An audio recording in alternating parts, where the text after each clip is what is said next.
sesuatu yang ajaib dan misterius di sekitar kita, yaitu sebuah geometri yang menghubungkan setiap aspek kehidupan, dari benda-benda mati hingga makhluk hidup.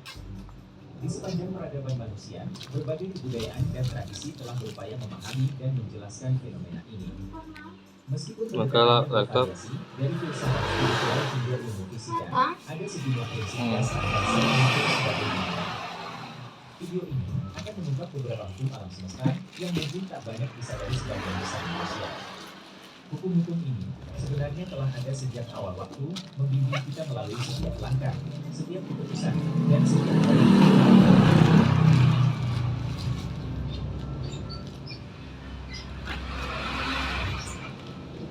Jauh sebelum munculnya ilmuwan-ilmuwan abad Renaissance yang merumuskan hukum-hukum fisika, manusia telah mencoba memahami dunia di sekitar mereka. Mereka mencari tahu mengapa benda-benda jatuh, mengapa bintang-bintang meledak, atau mengapa pasang surut laut menghilang. Melalui observasi dan intuisi, mereka menciptakan penjelasan yang meskipun mungkin tidak sesuai dengan standar ilmu saat ini, namun memiliki kebenaran spiritual dan filosofis yang mendalam. Baru kemudian saat era pencerahan tiba di Eropa, ada pergeseran besar dalam cara manusia memandang dunia. Tiba-tiba, alam semesta bukan lagi sesuatu yang penuh misteri yang hanya bisa dipahami melalui kontemplasi spiritual atau meditasi. Sebaliknya, melalui pengamatan, percobaan, dan matematika, ilmuwan mulai memecahkan kode yang mengatur alam semesta. Namun, meskipun ilmu fisika telah mengungkap manusia, masih ada banyak misteri yang belum diungkap. Disinilah kita mulai melihat bahwa ada harmoni antara apa yang diajarkan oleh para bijaksana kuno dan apa yang ditemukan para ilmuwan modern. Hukum ritme atau siklus. Dalam setiap pernapasan alam, ada sebuah ritme. Hukum ritme atau siklus memberitahu kita bahwa segala sesuatu di alam semesta ini bergerak dalam sebuah siklus. Seperti halnya hari berganti malam, musim berganti-ganti, dan manusia menjadi beberapa dari lahir, dewasa, tua, hingga akhirnya semua memiliki ritme dan siklusnya masing-masing. Dalam filosofi Jawa, hukum ini seringkali digambarkan dengan istilah cakra yang terus berputar. Hal ini mengajarkan kita tentang sifat kehidupan yang dinamis dan selalu berubah. Tidak ada satupun perasaan yang masih tetap. Dalam konteks kehidupan manusia, kita seringkali mengalami pasang surut. Ada saat-saat kita berada di puncak kebahagiaan, namun tak jarang kita juga merasakan kepedihan dan kesedihan.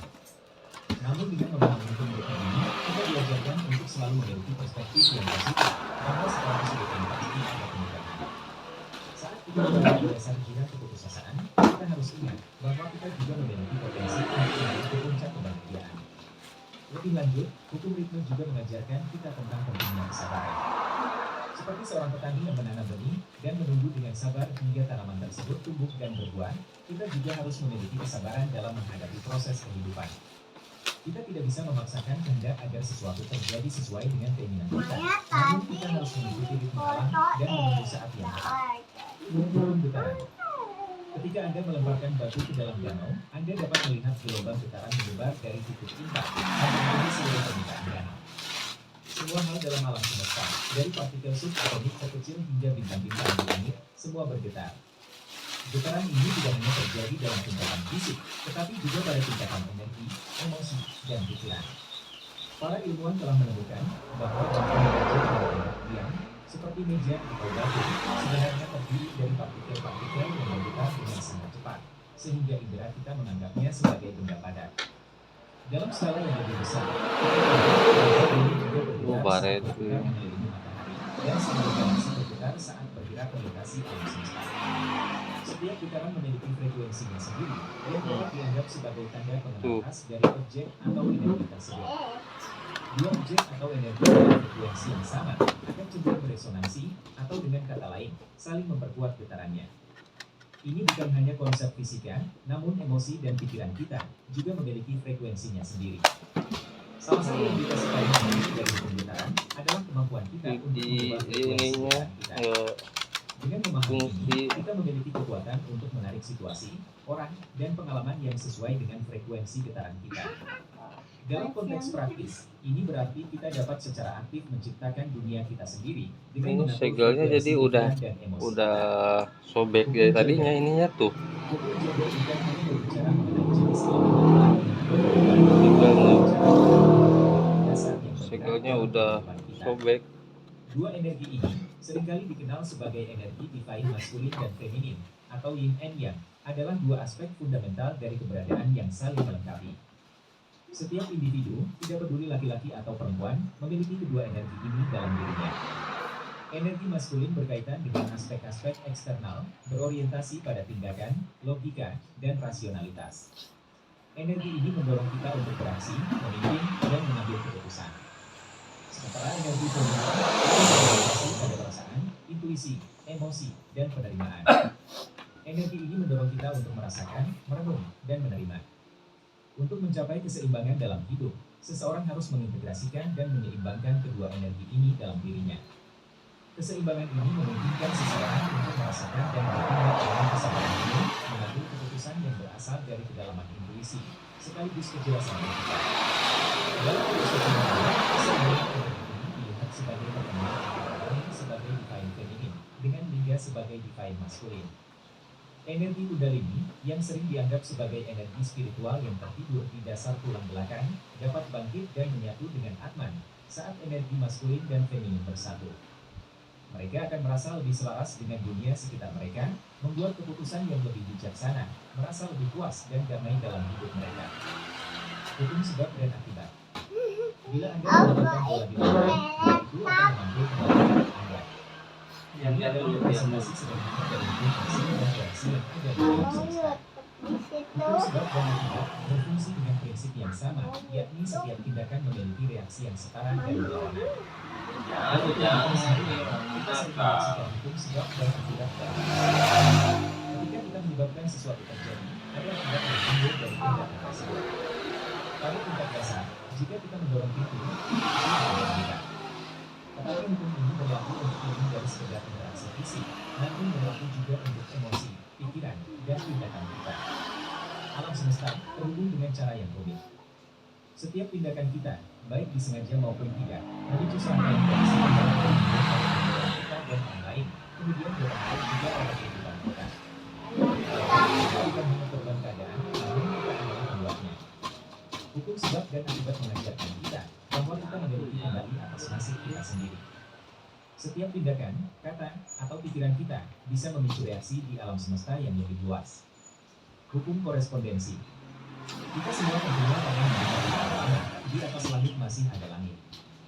Hukum ini memandu kita untuk memahami bahwa apa yang terjadi di dunia kita adalah cerminan dari apa yang terjadi di tempat yang lebih tinggi, bisa jadi di alam bawah sadar kita, di alam semesta, atau bahkan di dimensi spiritual. Hukum korespondensi mengajarkan bahwa realitas eksternal yang kita alami adalah realitas sendiri. Ini adalah konsep yang menegaskan bahwa di luar dan di dalam kita adalah dua sisi dari perlintasan.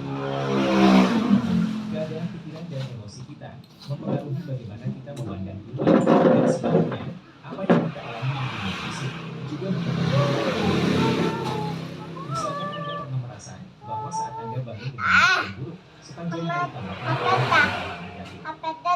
Ini bukanlah kebetulan, melainkan ilustrasi dari hukum korespondensi. Jika kita melihat lebih dalam lagi, hukum korespondensi memudahkan kita untuk menilai keselarasan vibrasi kita dengan lingkungan atau semesta.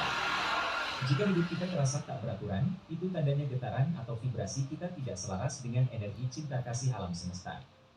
Ini berarti bahwa jika kita ingin merubah realitas eksternal kita, langkah pertama adalah dengan memulai perubahan dari dalam diri kita sendiri. Hukum tindakan yang terinspirasi. Dalam setiap nafas kehidupan kita, seringkali kita diberi petunjuk, ilham, atau ide yang datang dengan tiba-tiba.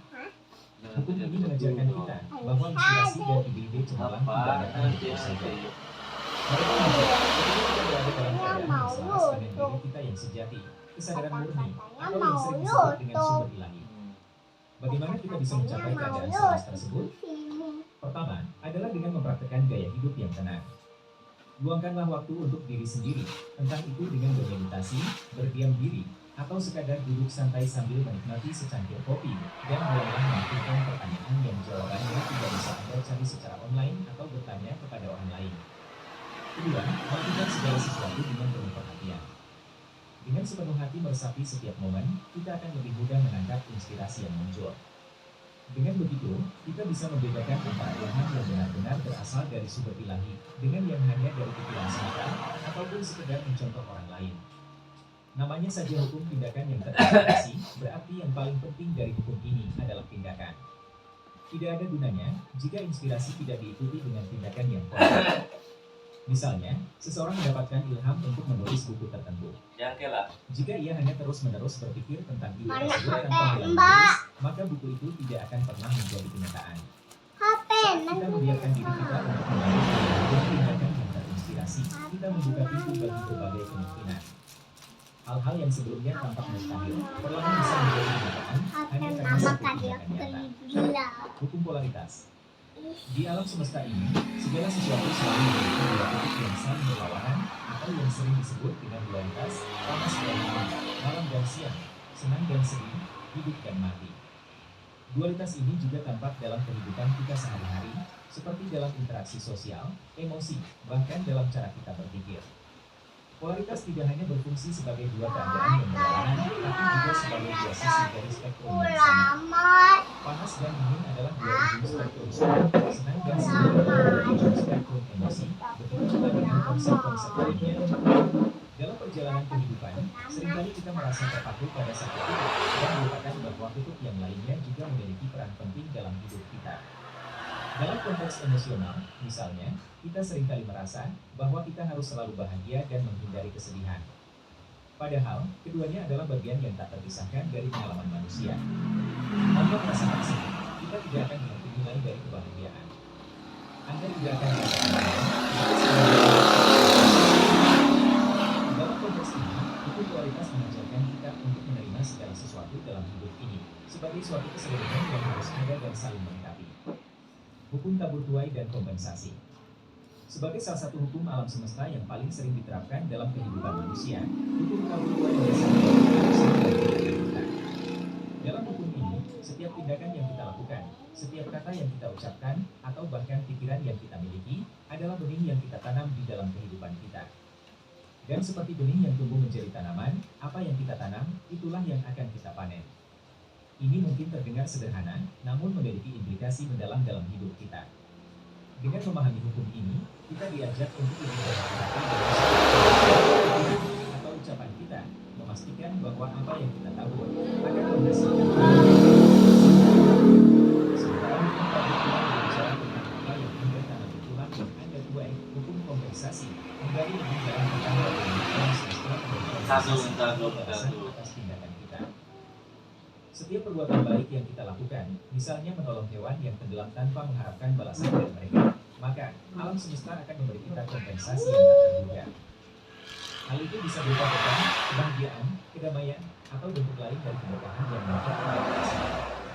Dalam kehidupan sehari-hari, kita mungkin melihat seseorang yang tampaknya selalu beruntung atau mendapatkan berkat dalam bentuk yang berbeda. Ini bisa jadi adalah hasil dari kompensasi alam semesta atas perbuatan baik yang pernah mereka lakukan di masa lalu yang mungkin bahkan sudah mereka lupakan.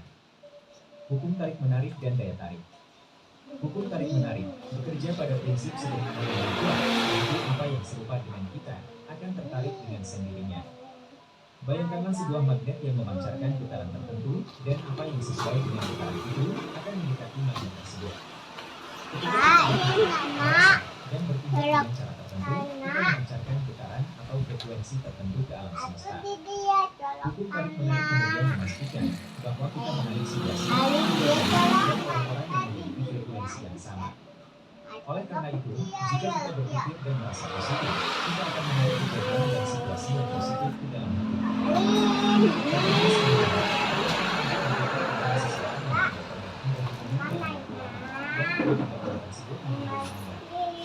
Seperti itulah hukum tarik-menarik bekerja dalam kehidupan Anda. Di balik hukum tarik-menarik, ada konsep yang lebih mendalam lagi, yaitu daya tarik. Ini adalah kekuatan dalam yang membuat hukum ini bekerja. Setiap pikiran, perasaan, atau tindakan yang kita lakukan memancarkan daya tarik tertentu. Ini adalah energi yang mengalir melalui kita, yang menentukan getaran atau frekuensi yang kita pancarkan. Pikiran dan perasaan kita menciptakan gelombang di alam semesta, dan alam semesta merespons dengan membawa kembali kepada kita apa yang sesuai dengan gelombang yang kita kirimkan. Maka dari itu, hendaknya selalu berpikir positif. Hukum transmutasi energi abadi. Seiring berjalannya waktu, salah satu kebenaran yang tak terbantahkan alam semesta adalah bahwa energi tak pernah stagnan, ia selalu bergerak, beralih, dan bertransformasi. Pada dasarnya, transmutasi adalah proses mengubah satu bentuk atau substansi menjadi bentuk lain. Dalam konteks energi, ini berarti bahwa energi berubah.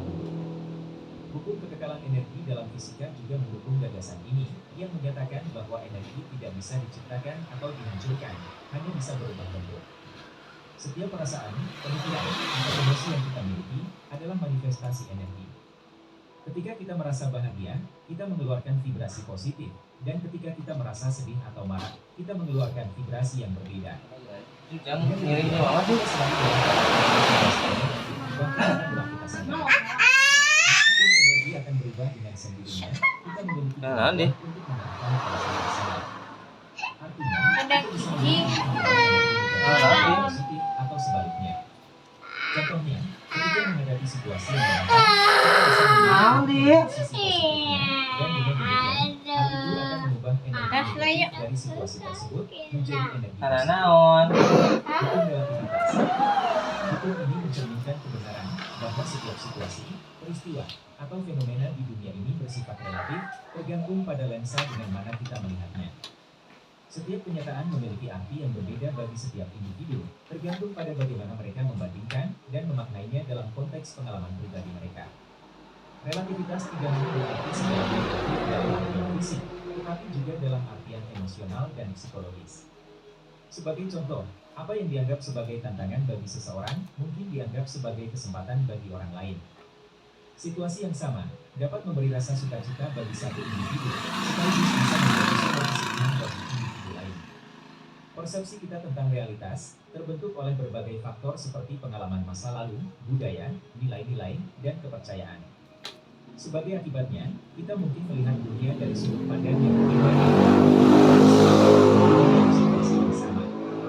Mengakui dan memahami bahwa segalanya bersifat relatif dapat membantu kita menjadi lebih empatik, terbuka, dan penerimaan terhadap pandangan, serta perasaan orang lain.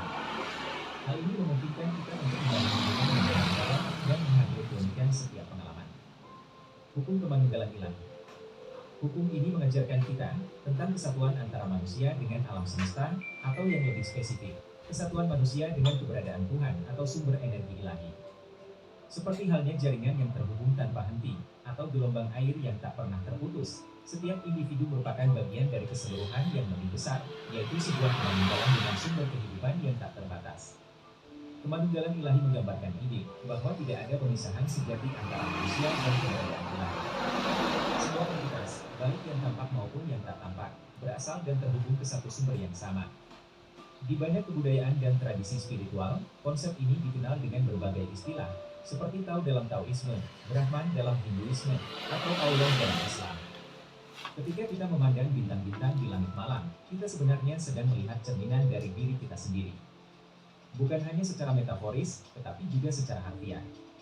Tubuh kita terdiri dari unsur-unsur kimia yang berasal dari ledakan bintang. Dengan demikian, kita adalah semesta yang sedang mengalami dirinya sendiri. Menyadari hubungan kemanunggalan ini mengajar kita untuk melihat dunia dari rasa syukur, keajaiban, dan penghargaan. Setiap pertemuan, setiap tantangan, dan setiap kesempatan adalah suatu bentuk dari kemanunggalan yang berasal dari dalam kehidupan kita. Ketika kita benar-benar memahami dan merasakan kemanunggalan ini, tindakan kita terhadap orang lain dan terhadap alam semesta menjadi refleksi dari tindakan kita terhadap diri sendiri. Kita mulai memperlakukan segala sesuatu dengan rasa hormat, cinta, dan penghargaan. Menyadari bahwa segala sesuatu adalah cerminan dari diri kita sendiri. Dengan begitu kita bisa menjadi rahmat seluruh alam.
layarnya ada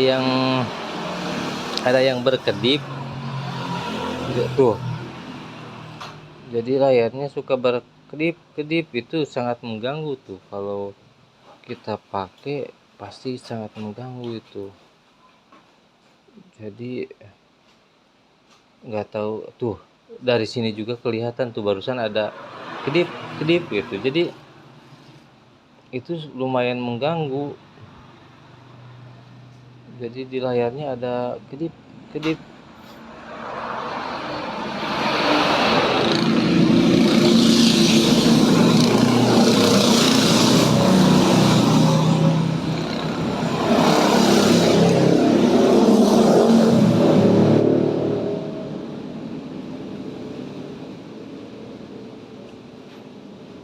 Saya mau cari dulu apa sih masalah laptopnya berkedip. Kalau dia akibat CD-nya bermasalah, bukan dari program, saya pasti akan kembalikan.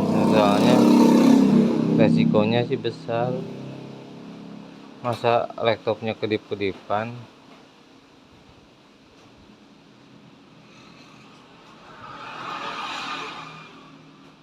Nanti dulu kita dekatkan,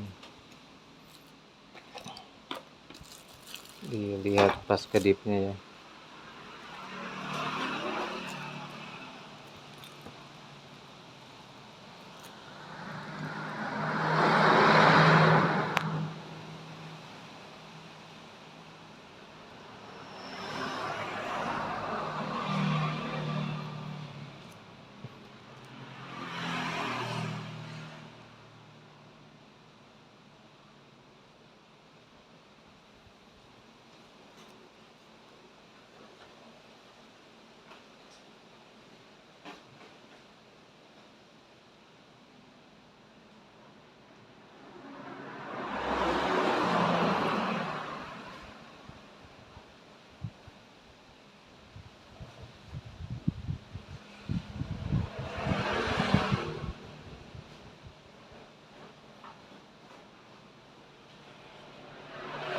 Barusan ada kedip ya gitu.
Tuh, itu barusan berkedip. Kan nggak nyaman.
Hmm, kelihatan kan ada kedip. Itu saya cari tahu dulu apa masalahnya, apa dari masih program atau bawaan LCD. Kalau bawaan LCD saya mau kembalikan lagi.